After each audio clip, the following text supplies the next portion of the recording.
ఎన్నికల నియమావళిని ఉల్లంఘిస్తే, ఎన్నికల మాల్ ప్రాక్టీసెస్కు పాల్పడితే ఇంకా సాధారణ పౌరుల పరిస్థితి ఏమిటి? ఆ విషయం మీదనే ఈరోజు మాట్లాడాలనుకున్నాం. ఈరోజు మేము చెప్పాలనుకున్నది యనుమల రేవంత్ రెడ్డి గారి 2 ఓట్ల కథ గురించి. మరి తెలంగాణ ప్రజలందరికీ కూడా తెలుసు, రేవంత్ రెడ్డి గారి స్వగ్రామం కొండారెడ్డిపల్లె, వంగూరు మండలం. ఆయన ఇప్పుడు ఎమ్మెల్యేగా ప్రాతినిధ్యం వహిస్తున్నది కొడంగల్ నియోజకవర్గం.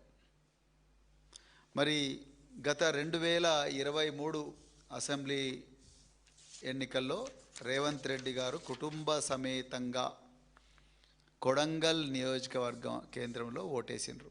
ఇది వారి సతీమణి, వారి మిగతా కుటుంబ సభ్యులందరూ కలిసి ఓటేశారు.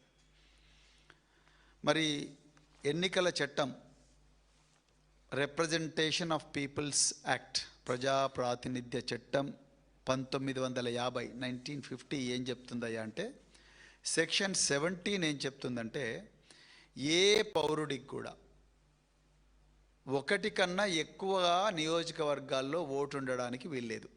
సెక్షన్ 17 చాలా క్లియర్గా చెప్తుంది. ఇప్పటి వరకు కూడా మారలేదు అది.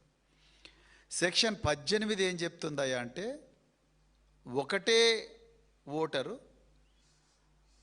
ఒక నియోజకవర్గంలో 2 సార్లు ఓటు వేయడానికి లేదు. అతనికి 2 ఓట్లు ఒకటే నియోజకవర్గం ఉండడానికి వీల్లేదనేది సెక్షన్ 18 చెప్తుంది. సెక్షన్ 17, ఒక వ్యక్తికి 1 కన్నా ఎక్కువ నియోజకవర్గాల్లో ఓటు ఉండడానికి వీల్లేదు, ఒకటే ఓటు ఉండాలి. సెక్షన్ 18, ఒక వ్యక్తి 2 సార్లు ఓటు నమోదు చేసుకోవడానికి లేదు ఒకటే నియోజకవర్గంలో, అది సెక్షన్ 18.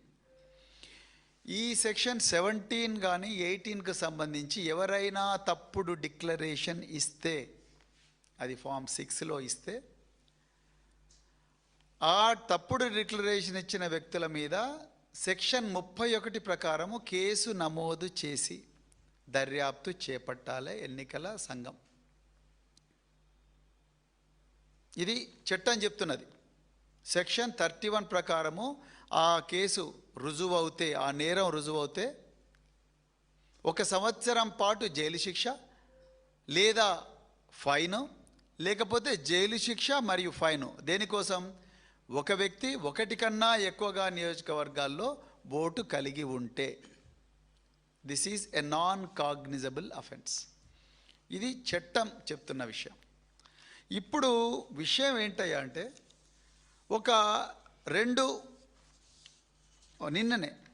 నిన్న మరి తెలంగాణ టుడే అనే ఒక దినపత్రిక ఈ రేవంత్ రెడ్డి గారికి కొడంగల్లో ఓటుంది, అదేవిధంగా కొండారెడ్డిపల్లిలో కూడా ఓటుంది, వారి కుటుంబ సభ్యులకు కూడా ఓటుంది, అదేవిధంగా కొడంగల్లో కూడా వారి కుటుంబ సభ్యులకు ఓటుంది. అందుకొరకే వారి కుటుంబ సమేతంగా వారు కొడంగల్లో ఓటేశారు.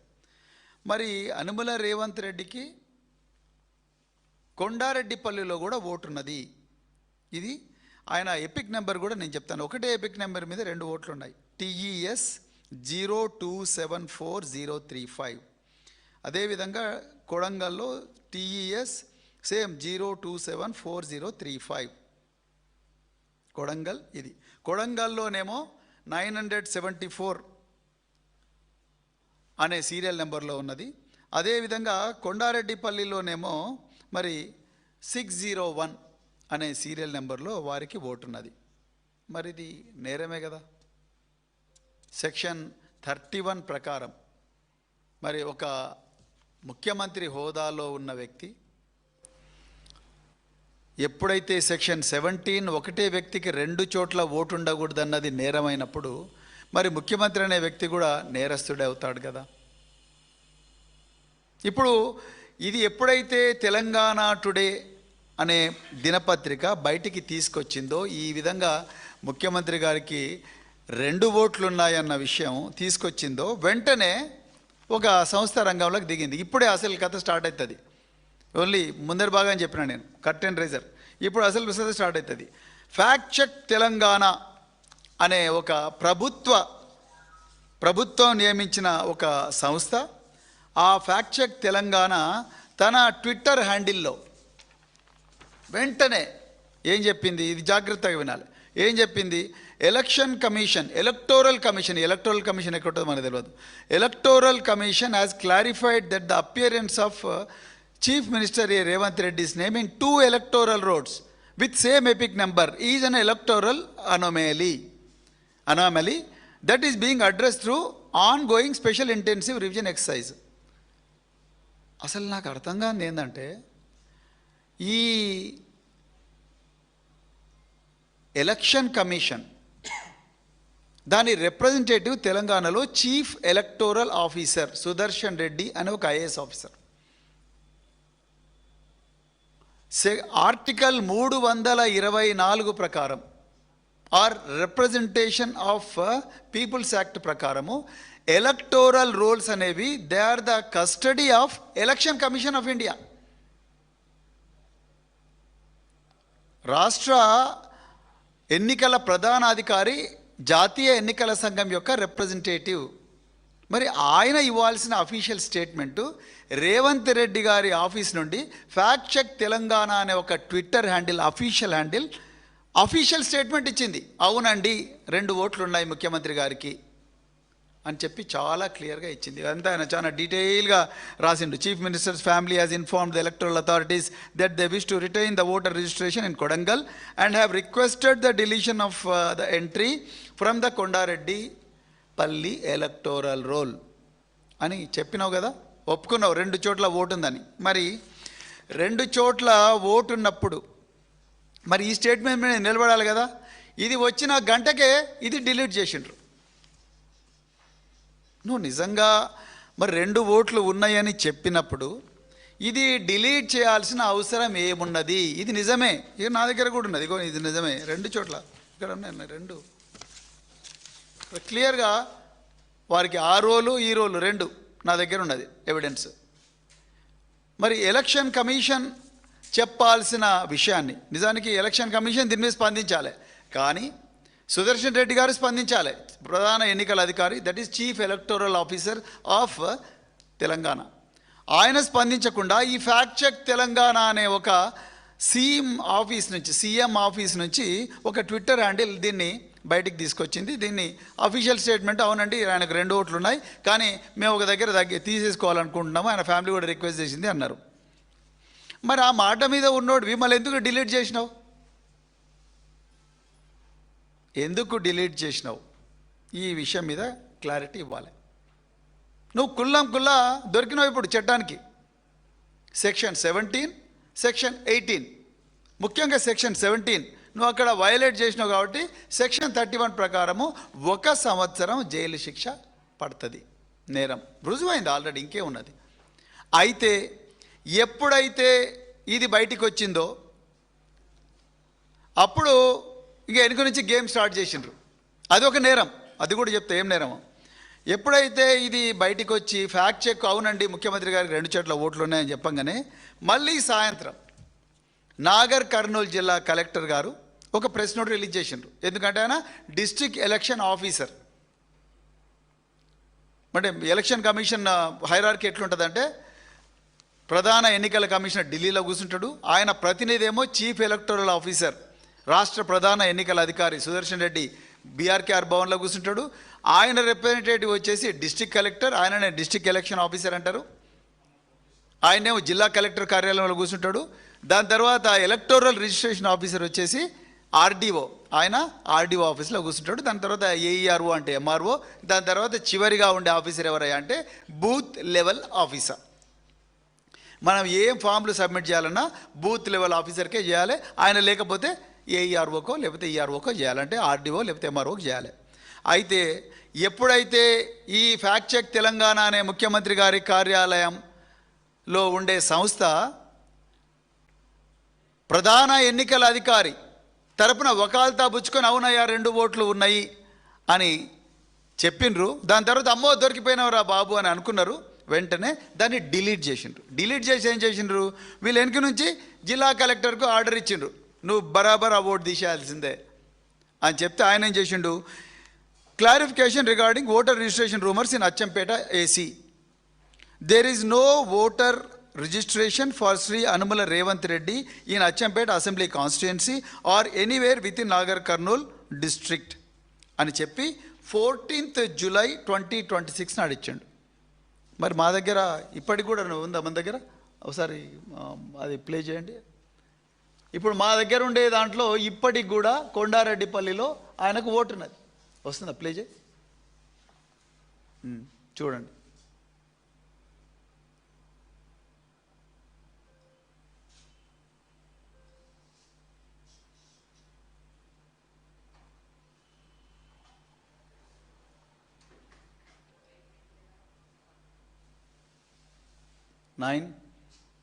ఎంత 974 ఇప్పటికి కూడా కనిపిస్తుంది. మరి ఇందులో జిల్లా కలెక్టరు కరెక్టా, లేకపోతే ప్రధాన ఎన్నికల అధికారి కరెక్టా, లేకపోతే మరి రేవంత్ రెడ్డి గారి ఆఫీసు కరెక్టా? అసలు ఎవరు దీన్ని కస్టోడియన్? జిల్లా కలెక్టర్ చాలా క్లియర్గా there is no voter registration for Shri Anumula Revanth Reddy in Achampet assembly constituency on or anywhere with in Nagar Kurnool district as on today అన్నారు. ఎట్లవుతుంది? మరి నిన్నటి దాకా ఇప్పటికి కూడా కనిపిస్తున్నాయి కదా కలెక్టర్ గారు. మీరు ఏ విధంగా ఇది ఇచ్చిండ్రు statement? You are a district election officer, you are on deputation to election commission of India and you are the custodian of all electoral rolls in your district and your ERO is the custodian of electoral rolls in his division, in his or her division.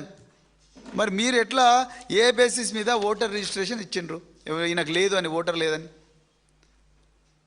మరి అది మొదటి point. ఇక రెండవ point ఏంటయ్యా అంటే, రేవంత్ రెడ్డి గారు 2023లో Kodangal assembly constituency నుంచి ఆయన నేను అక్కడి ఓటర్ను అని చెప్పి ఆయన అఫిడవిట్ దాఖలు చేసిండు. నేను మళ్ళీ ఎవిడెన్స్ చూపిస్తున్నాను. రేవంత్ రెడ్డి గారు, వారు సతీమణి, వారి బిడ్డ, ముగ్గురు కూడా అక్కడ ఓటేసిండ్రు. అక్కడ ఓటేసినప్పుడు నువ్వు ఎలక్షన్ కమిషన్కి ఇచ్చిన అఫిడవిట్లో ఏం చెప్పినావు? I am the voter of Kodangal అని చెప్పి ఉంటావు. అదే ఓటర్ ఐడి కార్డు చూపించుంటావు. మరి కొండారెడ్డిపల్లి ఓటు ఎక్కడ పోవాలి? మరి సెక్షన్ 17లో నువ్వు నేరస్తుడివే కదా, తప్పు చేసినట్టే కదా సెక్షన్ 17లో. కొండారెడ్డిపల్లి ఓటు పెట్టుకొని అదేవిధంగా కొడంగల్లో కూడా ఓటు పెట్టుకొని ఒక సాక్షాత్తు ముఖ్యమంత్రే 2 ఓట్లు పెట్టుకొని ఉంటే ఇక సామాన్య పౌరుల పరిస్థితి ఏమిటి? ఇక రెండవది, ఒక ఓటు డిలీట్ చేయాలంటే తప్పకుండా ఫామ్ 7 వాడాలి. అంటే నా ఓటు కొండారెడ్డిపల్లిలో ఉన్నది, అదేవిధంగా కొడంగల్లో ఉన్నది. ఇప్పుడు రేవంత్ రెడ్డి గారి ఓటు కొండారెడ్డిపల్లిలో ఉన్నది, అదేవిధంగా కొడంగల్లో ఉన్నది. అప్పుడు రేవంత్ రెడ్డి గారు ఏం చెప్పాలి ఈఆర్ఓకు? నా ఓటు నేను కొండారెడ్డిపల్లి తీసేసుకుంటానండి, నేను కొడంగల్లోనే ఓటర్ ఉండాలనుకుంటున్నా అని ఫామ్ 8 సబ్మిట్ చేయాలి.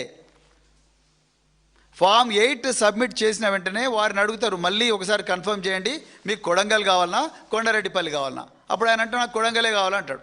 కొడంగల్ కావాలంటే కొండారెడ్డిపల్లి వంగూరు మండలానికి వస్తుంది కాబట్టి వంగూరు మండల రెవెన్యూ ఆఫీసర్ లేకపోతే ఆ Kalwakurthy division, Achampet division, Kalwakurthy RDO ఆఫీస్లో ఒక ఫామ్ 7 జనరేట్ అవుతుంది. ఆ ఫామ్ 7 జనరేట్ అయినప్పుడు ఆ ఫామ్ 7 వచ్చిన తర్వాత మళ్ళీ రేవంత్ రెడ్డి గారికి వారి కుటుంబ సభ్యులకు ఒక నోటీస్ ఇష్యూ అవుతుంది. ఫామ్ 7లో నోటీస్ ఇష్యూ చేయకుండా ఓట్లు డిలీట్ చేసే పరిస్థితి ఉండదు, అది నేరము. సో ఈయన నా ఓటును ట్రాన్స్ఫర్ చేయండి అని ఫామ్ 8 సబ్మిట్ చేస్తే, ఆ ఫామ్ 8 సబ్మిట్ చేస్తే అక్కడ వంగూరు మండలంలో ఫామ్ 7 జనరేట్ అవుతుంది. ఆ ఫామ్ 7తోని ఈయనకు నోటీసు రావాలి. ఆ నోటీసు వచ్చిన తర్వాతనే ఈయన ఓటు అక్కడ డిలీట్ అవుతుంది. కానీ ఇప్పటి వరకు కూడా ఆ ఓటు డిలీట్ కాలేదు. మరి కలెక్టర్ గారు, మీరు ఇంత ప్రాసెస్ ఉన్నది, ప్రాసెస్ అంతా పోయి మరి సడన్గా మీరు ఎట్లా ఇచ్చారు? You have to answer this question sir. ఈ ప్రశ్నకు సమాధానం మీరు డిస్ట్రిక్ట్ ఎలక్షన్ ఆఫీసర్గా చెప్పాలి.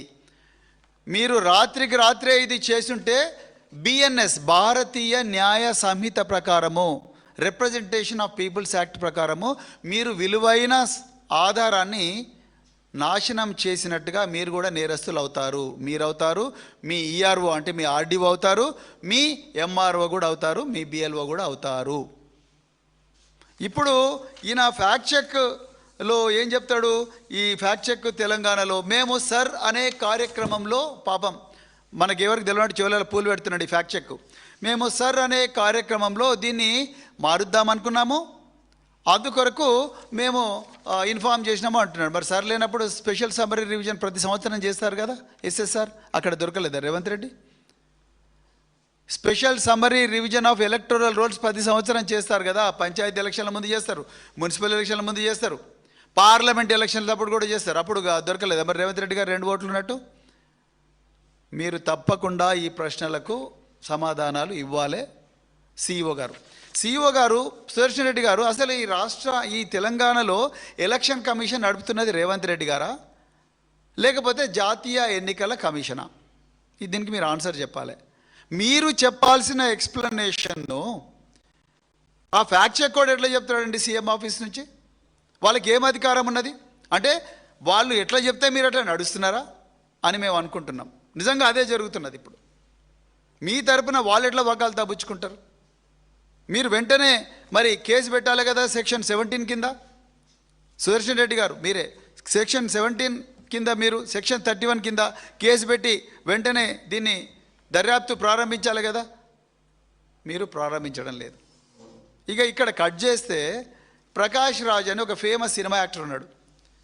ఆయనకు చెన్నైలో ఓట్లు ఉన్నాయని, అదేవిధంగా షేర్లింగపల్లిలో ఓటు ఉన్నదని, బెంగళూరులో ఓటు ఉన్నదని 2019లో ఆయన మీద కేసు పెట్టినారు. ఇప్పటి వరకు కూడా ఆయనను కోర్టు చుట్టూ చెప్తా ఉన్నారు. మరి ప్రకాష్ రాజ్కి ఒక న్యాయమో, రేవంత్ రెడ్డికి ఒక న్యాయమా? ఇలా క్లియర్గా అర్థమవుతున్నది ఏందయ్యా అంటే బీజేపీ రేవంత్ రెడ్డి గారిని రక్షిస్తుంది.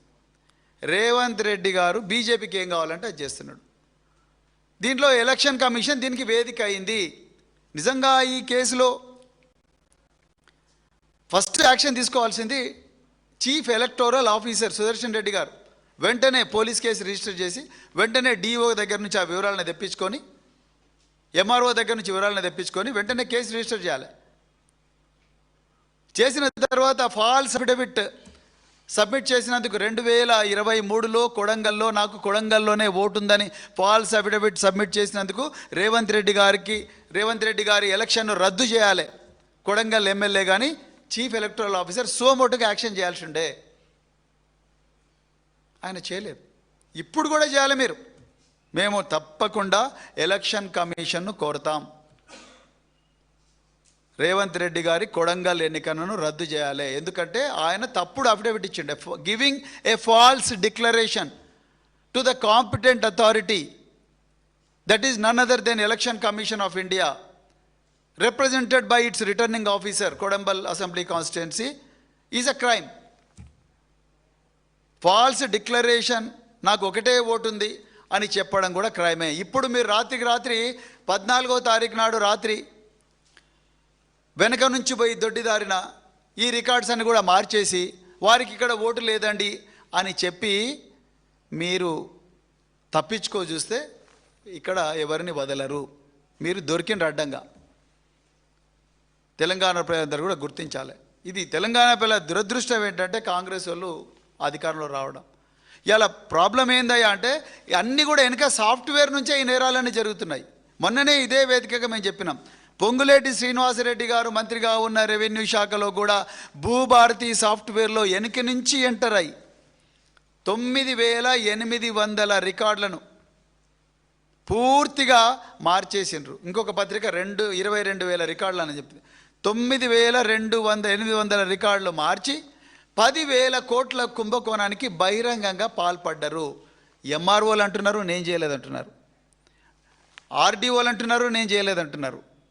కుకునూర్పల్లి ఎంఆర్ఓను సస్పెండ్ చేసిండ్రు సుజాత అనే ఆమె కూడా అంటుంది నేను చేయలేదు. మరి ఎవరు చేయకపోతే ఎవరు చేసినట్టు ఈ సంతకాలు, ఎవరి సాఫ్ట్వేర్ను మార్చినట్టు? ఎగ్జాక్ట్గా ఎలక్షన్ కమిషన్ రికార్డ్స్లో కూడా ఇదే జరుగుతూ ఉన్నది. మరి ఇంత పరిస్థితిలో మీరు సర్ను నిష్పక్షపాతంగా special intensive revision of electoral రోల్స్ను జరిపిస్తామని ఎట్లా నమ్మాలి సుదర్శన్ రెడ్డి గారు? ఒకవైపు రేవంత్ రెడ్డి ఆఫీసు మిమ్మల్ని డైరెక్ట్గా మీ తరపున ఉకాలతా వచ్చుకొని మీరు చేయాల్సిన పనిని వాళ్ళు చేస్తూ ఉంటే ఎవరిని నమ్మాలి? ముఖ్యమంత్రిని నమ్మాలనా, లేకపోతే ఎలక్షన్ కమిషన్ నమ్మాలనా, లేకపోతే డిస్ట్రిక్ట్ కలెక్టర్ను నమ్మాలనా, లేకపోతే ఎంఆర్ఓ నమ్మాలనా, పిఎల్ఓ నమ్మాలనా? ఎవరిని నమ్మాలి? మీరు ఇప్పుడు రేవంత్ రెడ్డి మీరు బీఆర్ఎస్ల ఓట్లన్నీ తీసేయండి, ఫామ్ 7 పెట్టి, ఫామ్ 7 లేదు ఏం లేదు డైరెక్ట్ తీసేయండి అని చెప్తే మీరు చేసేటట్టే ఉన్నారు చూస్తుంటే. Telangana people deserve an explanation. CEO గారు సుదర్శన్ రెడ్డి గారు, తెలంగాణ ప్రజలకు మీరు వివరణ ఇవ్వాల్సిందే.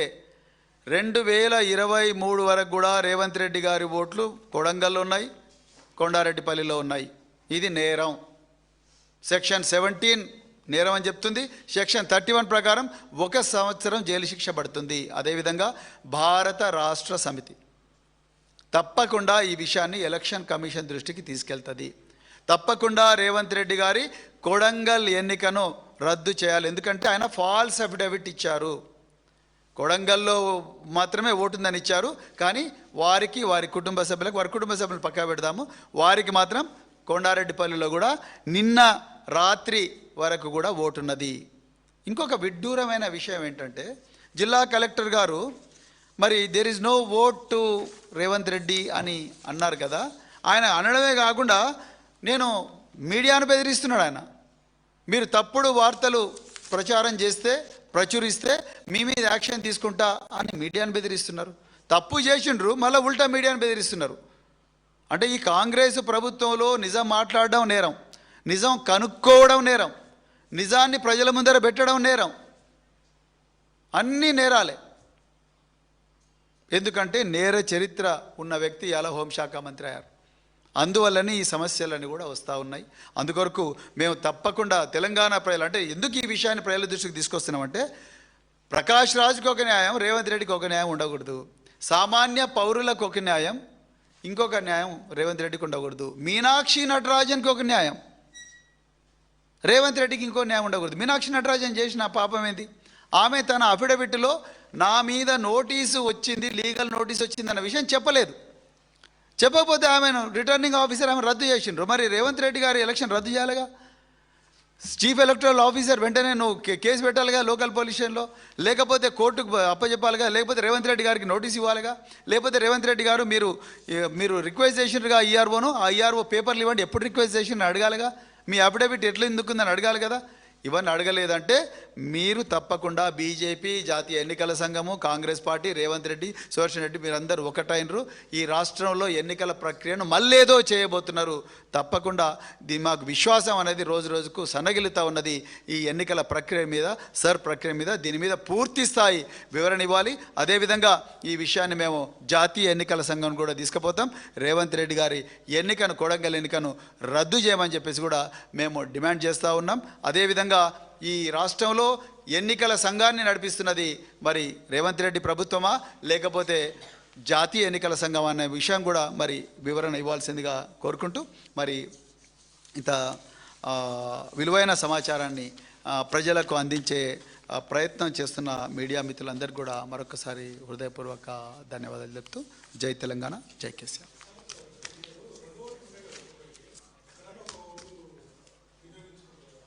వినియోగించుకోవడం వేరే, రిజిస్టర్ చేసుకోవడం వేరే. ఇప్పుడు మీకు 2 ఓట్లు ఉన్నాయంటే శ్రీనివాస్ గారు, మీరు ఫామ్ 6 సబ్మిట్ చేసినప్పుడు మీరు ఒక డిక్లరేషన్ ఇస్తారు, నా నేటివిటీ ఇక్కడే అని చెప్పేసి.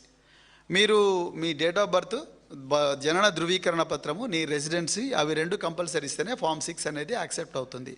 మీరు అక్కడ నా ఓటు ఉందని డిక్లేర్ చేసినప్పుడు మీరు రెండో చోట కూడా మీరు ఓటు నమోదు చేయించుకోవాలనుకుంటే అది ఫామ్ 8 సబ్మిట్ చేయాలి. ఒకవేళ ఈ ఓటును అక్కడ షిఫ్ట్ చేసుకోవాలనుకుంటే, లేదు మీరు ఇక్కడ ఓటును రద్దు చేసుకోవాలనుకుంటే మీరు ఆటోమేటిక్గా మీరే ఫామ్ 7 తీసుకోవచ్చు. ఫామ్ 7 ఇచ్చేస్తే వాళ్ళు ఒక నోటీస్ ఇస్తారు, నోటీస్ని అక్నాలెడ్జ్మెంట్ చేసుకున్న తర్వాత వాళ్ళు ఆటోమేటిక్గా డిలీట్ చేస్తారు. సో ఇప్పుడు కొత్తగా ఏమొచ్చిందంటే ఎలక్షన్ కమిషన్లో డెమోగ్రఫికల్లీ సిమిలర్ ఎంట్రీస్, డిఎస్ఈ అనే ఒక సాఫ్ట్వేర్ వచ్చింది. గతంలో ఏంటంటే ప్రతి రాష్ట్రానికి కూడా దాని డేటాబేస్ దానికి ఉండేది. ఇప్పుడు కొత్తగా ఈఆర్ఓ నెట్ అనే ఒక కొత్త సాఫ్ట్వేర్, చాలా పెద్ద సాఫ్ట్వేర్ వచ్చింది. దేశవ్యాప్తంగా 90 కోట్ల మంది ఓటర్లకు సంబంధించిన సాఫ్ట్వేర్ ఈఆర్ఓ నెట్ అని ఉంది.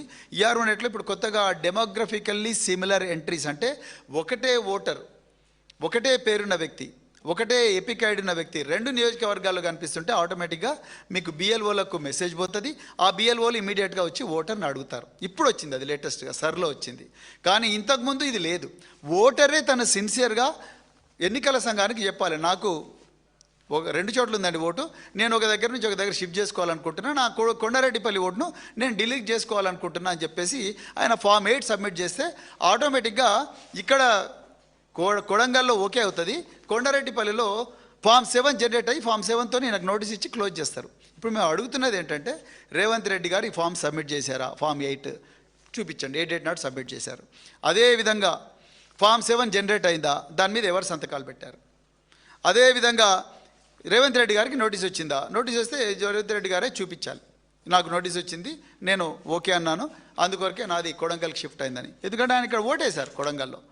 సో అందుకొరకు ఇది పూర్తిగా ఓపెన్గా మాల్ ప్రాక్టీస్ జరిగింది ఇందులో. అందుకొరకే మేము దీన్ని క్వశ్చన్ చేస్తా ఉన్నాం. 100% చేస్తాం. డిఈఓ పైన తప్పకుండా ఫిర్యాదు చేస్తాం. డిస్ట్రిక్ట్ అబ్సల్యూట్లీ ఈ ఫ్యాక్ట్ చెక్ తెలంగాణ మీద సిఇఓ కంప్లైంట్ ఇవ్వాలి. ఎవడి ఫ్యాక్ట్ చెక్ తెలంగాణ? వాడికి జాతీయ ఎన్నికల సంఘం తరపున వకాల్తా పుచ్చుకునే అధికారం ఎవరిచ్చారు? అఫీషియల్గా తను ఏం చెప్తున్నాడు? అఫీషియల్గా అవును అనమేలి ఉంది అని ఎవరు చెప్పాలి? Who is the custodian of electoral rolls? జాతీయ ఎన్నికల సంఘం కస్టడీలోనే భద్రంగా ఉంటాయి ఎలక్టోరల్ రోల్స్. అలాంటప్పుడు ఈ ఫ్యాక్ట్ చెక్ తెలంగాణ ఎవడు రాజ్యాంగేతర శక్తి? 100% వీటి మీద కేసు రిజిస్టర్ చేయాలి, వీడిని జైలుకు పంపించాలి.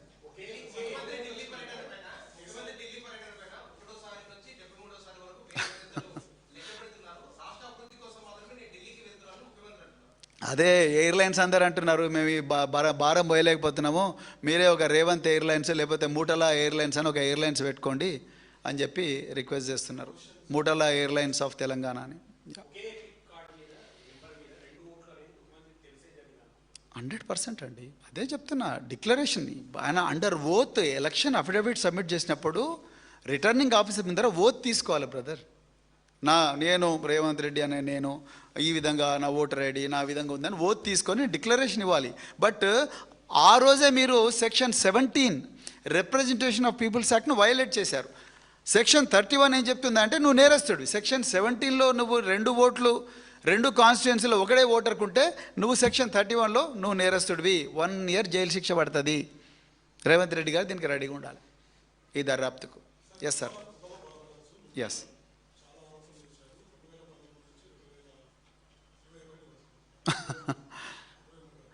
గువ్వల బాలరాజ్ గారు ఎగ్జాక్ట్లీ చాలా కాళేశ్వరం 1,00,000 కోట్లతో కట్టిన కాళేశ్వరం ప్రాజెక్ట్ 82,000తో కట్టిన కాళేశ్వరం 82,000 కోట్లతో కట్టిన కాళేశ్వరం ప్రాజెక్టులో 1,00,000 కోట్ల అవినీతి ఎంత నిజమో, కేవలం 1,000 కోట్లు కూడా కాదు, 700 నుంచి 800 కోట్ల బడ్జెట్ ఉన్న సోషల్ వెల్ఫేర్ రెసిడెన్షియల్ స్కూల్ డిపార్ట్మెంట్లో వేలాది కోట్ల అవినీతి అనేది కూడా అంతే నిజం. ఇదే గువ్వల బాలరాజు గారు 2014 నుంచి 2023 వరకు వారే ఎమ్మెల్యేగా ఉన్నారు. 2024లో నాతో పాటు ప్రవీణ్ కుమార్ మంచోడు, ఇంద్రుడు, చంద్రుడు అని చెప్పి నాతోనే ఎన్నికల ప్రచారంలో పాల్గొన్న బాలరాజు గారికి సడన్గా నేను ఎప్పుడైతే బండి సంజయ్ గారి విషయంలో, అదేవిధంగా రేవంత్ రెడ్డి గారి విషయంలో నేను ఎప్పుడైతే వాళ్ళు చేస్తున్న అక్రమాలు ఆధారాలతో సహా ముందరబెట్టి పోరాటం చేస్తున్నానో, వాళ్ళకి సడన్గా ఏం దొరకాలని అర్థమైతే లేదు. ప్రవీణ్ కుమార్ ముందు భద్రత తగ్గించండి, తర్వాత వాళ్ళ భార్యను ట్రాన్స్ఫర్ చేయండి, దాని తర్వాత ఇంకా ఇక్కడ కూడా ఏంది వీళ్ళు ఎక్కడ లొంగుతలేరేంది, వచ్చి సార్ మమ్మల్ని తప్పైంది క్షమించండి అంటలేరేంది.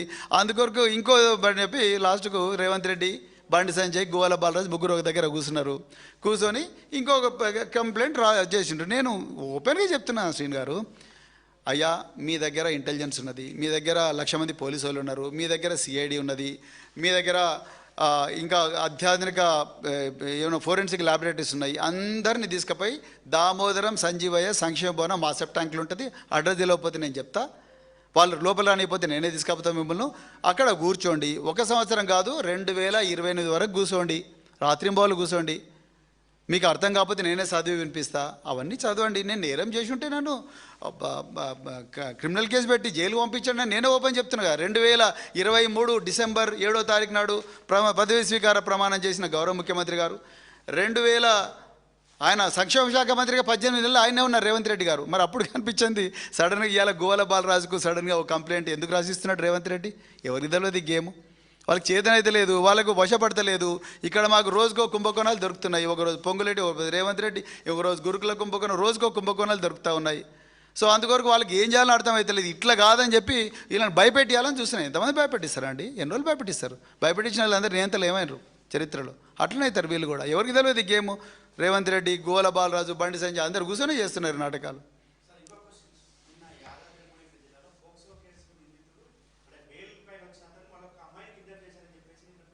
బ్రదర్, చాలా మంచి ప్రశ్న, హృదయపూర్వక ధన్యవాదాలు. తెలంగాణలో ఉండే 2 కోట్ల మహిళల తరపు నుంచి ఈ ప్రశ్న అడిగినందుకు మీకు చేతులు జోడించి నమస్కారం చెప్తున్నా.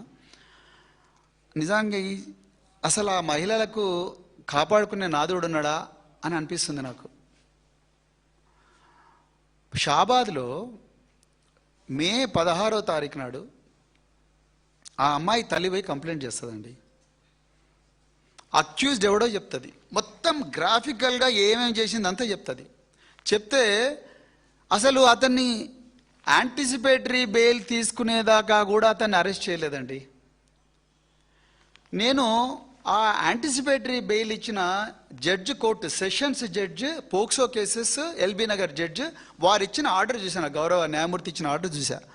ఆ ఆర్డర్లో brother of the petitioner, brother of the respondent అంటే ఈ అమ్మాయి, చనిపోయిన అమ్మాయి, brother of the respondent oppose the bail అంటాడు.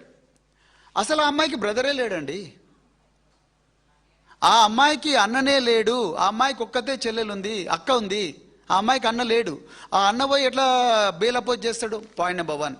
పాయింట్ నెంబర్ 2, పోక్సో రూల్స్ 2020 ప్రకారము ఎప్పుడైనా కూడా నిందితుడు నా బెయిల్కి అప్లై చేసుకుంటే బాధితురాలికి ఒక నోటీస్ రావాలి.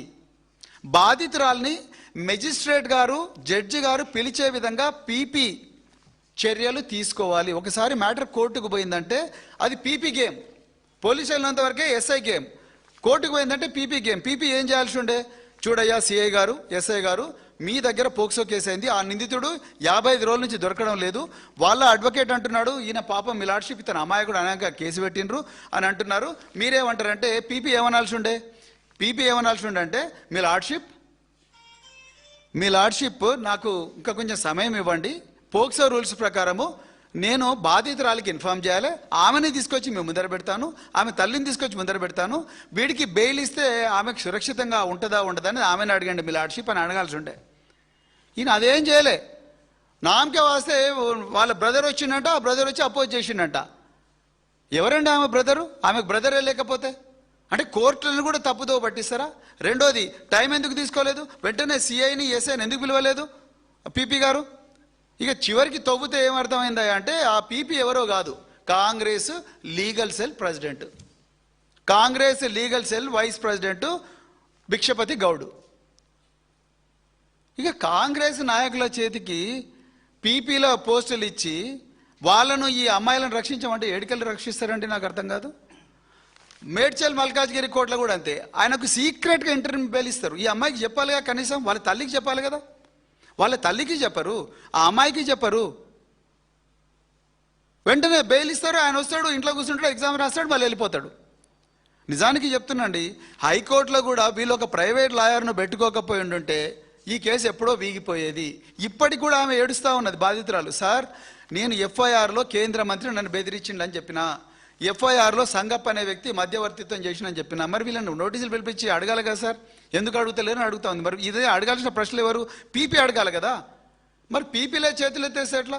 ఇందులో భిక్షపతి గౌడ్ గారు ఆ సిఐ కాంతారెడ్డిని, ఆ ఎస్ఐ రమేష్ను పిలిపించారు. బాబు, వాడు యాంటిసిపేటరీ బెయిల్ అంటున్నాడు, అర్జెంటుగా మనం బెయిల్ క్యాన్సిల్ చేపిద్దామని అడగాలి కదా. లేకపోతే తర్వాత బెయిల్ వచ్చిన తర్వాత కూడా వాడు రోజు కత్తులు పట్టుకొని తిరుగుతున్నాడు, గంజాయి తాకుండా తిరుగుతున్నాడు, సంపుతాన్ని తిరుగుతుంటున్నాడు, ఇవన్నీ చేస్తూ అంటున్నాడు. కాబట్టి అర్జెంటుగా పోయి బెయిల్ క్యాన్సిల్ చేయండి, మీరు ఒక లెటర్ తీసుకురండి, నేను ఇమ్మీడియట్గా మెజిస్ట్రేట్ గారితో కలుస్తాను చెప్పాలిగా. ఇవేమీ జరగలేదు. అంటే ఏంటి అసలు? మహిళలు వాళ్ళ ప్రాణాలంటే మీకు ఏమైనా లెక్క ఉన్నదా? ఓదార్చడానికి పోతే మమ్మల్ని అరెస్ట్ చేస్తారు, స్పెషల్ పార్టీలు పెట్టి అరెస్ట్ చేస్తారు. మరి అదే అరెస్టు వాళ్ళని చేయొచ్చు కదా, నిందితులను. సో పోక్సో విషయంలో చాలా క్లియర్గా బీఆర్ఎస్ పార్టీ ఉన్నది. వాళ్ళు ఎవరైనా కూడా ఎంతటి వాళ్ళైనా బెయిల్ ఇవ్వకూడదు, బెయిల్ రద్దు చేయాలి. ఎందుకంటే చిన్నపిల్లలకు వాళ్ళకి ఏం జరుగుతుందో తెలియదు, వాళ్ళ బాడీలకు ఏం జరుగుతుందో తెలియదు. వాళ్ళని ఎవరేం చేస్తున్నారో తెలియదు. వాళ్ళు చెప్పుకున్న వినే నాదుడు ఎవరు ఉండరు. మరి ఇవంతా చూడాల్సింది ఎవరు? హోంమంత్రి, ముఖ్యమంత్రి ఒక్కరే ఉన్నారు. రేవంత్ రెడ్డి గారే చూడాలి కదా. లేకపోతే అమ్మ నా వల్ల అయితే లేదు, వేరే వాళ్ళకి ఇస్తున్నా చెప్పి వేరే వాళ్ళకి ఇచ్చేయాలి, మీరే చేయండి అని చెప్పాలి. అది లేదు, ఇది లేదు. ఒక